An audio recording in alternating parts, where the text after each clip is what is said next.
person, and if Milham files a written complaint. Well, Chick-fil-A is no longer giving money to some groups that are against same-sex marriage, and they have not since 2011. It's according to the gay rights organization Campus Pride that looked at the company's tax documents from 2011. Now, we know controversy arose when Chick-fil-A's president, Cathy, said that the company supports the biblical definition of marriage between a man and a woman. This sparked demonstrations both for and against the fast food chain.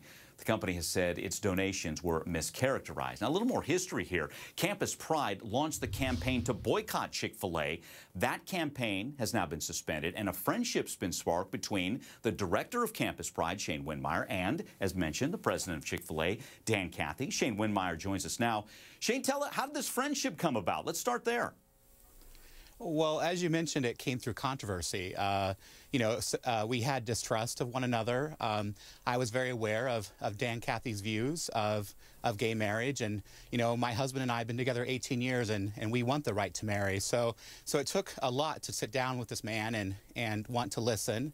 And through doing that, and I learned that Dan and I actually do have some common ground. Whether or not we agree on same-sex marriage or marriage equality doesn't matter, but we have common ground around having a safe environment for young people, giving back to homeless youth and making sure young people have places to live. And so, it started around trying to find some common ground and then building what I think is an authentic relationship from there. Did you have just a flat-out conversation? Dan, why are you against same-sex marriage? Did he talk to your husband about it? I mean, how'd all that go? Dan has been very open. He's been very respectful. He's been very kind. I've learned a lot about Dan and his faith and what he considers to be Christian. And Dan actually calls himself a Christ-like follower. And he has characterized our relationship as a blessing of growth. And I think that's interesting. And I have great respect for my faith as well as Dan's faith. And I think that's what we need to have more of in this country and really get away from the divisive rhetoric around gay, lesbian, bisexual, and trans people and focus on things that matter. And this relationship and our friendship, I think, matters moving forward. And it sounds like you can be his friend, yet challenge him and disagree with him. But have you had friends of yours in the gay rights movement that basically say, come on, you're a traitor. What are you doing talking to Cathy? Well, of course I have. Sitting down in this country and talking to someone has, for some reason, been mischaracterized as something bad. And I think sitting down with people and forming friendships with people that you may have opposing viewpoints with doesn't mean you have to be opposing people. And, if I think about friendship, ultimately, at the end of the day, it's my friends who I call when I have problems or when I have issues. And I may call someone who I don't know, but the relationship with my friends really do matter. And those friendships, at the end of the day, are what equal progress. And Cathy's a friend.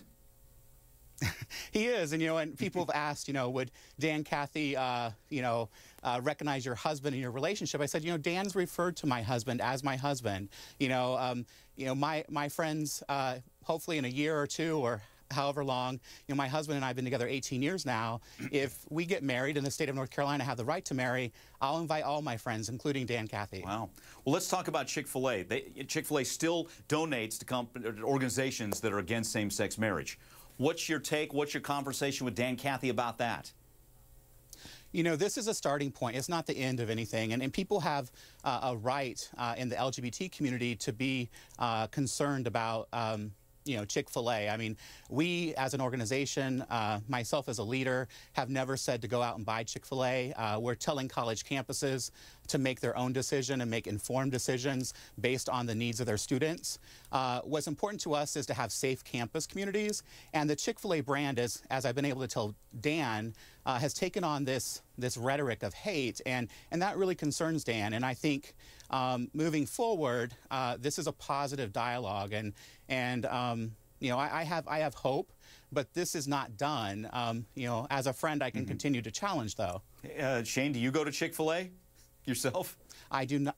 I do not go to Chick-fil-A, but if Dan buys me a Chick-fil-A sandwich and wants to sit down and talk, I'll eat the sandwich. But at the end of the day, I have decided I'm not patronizing Chick-fil-A because my husband and I have been together 18 years and they don't support marriage. But I think it's important to recognize that, not all friends have to agree, but at the end of the day, protests matter, but relationships matter and friendships matter. And that's what I'm trying to, I think, at least loudly voice is that, you know, we don't have to have hateful rhetoric. You know, we can come together as a community and deal with these issues in responsible ways. Yeah, civil discourse. I think everybody appreciates that no matter the side on whatever the issue. Shane, thanks for taking time. Appreciate it. Thank you very much. Thank you. All right. Well, let's talk football here for a minute. San Francisco 49ers quarterback Colin Kaepernick, one of the season's breakout stars. More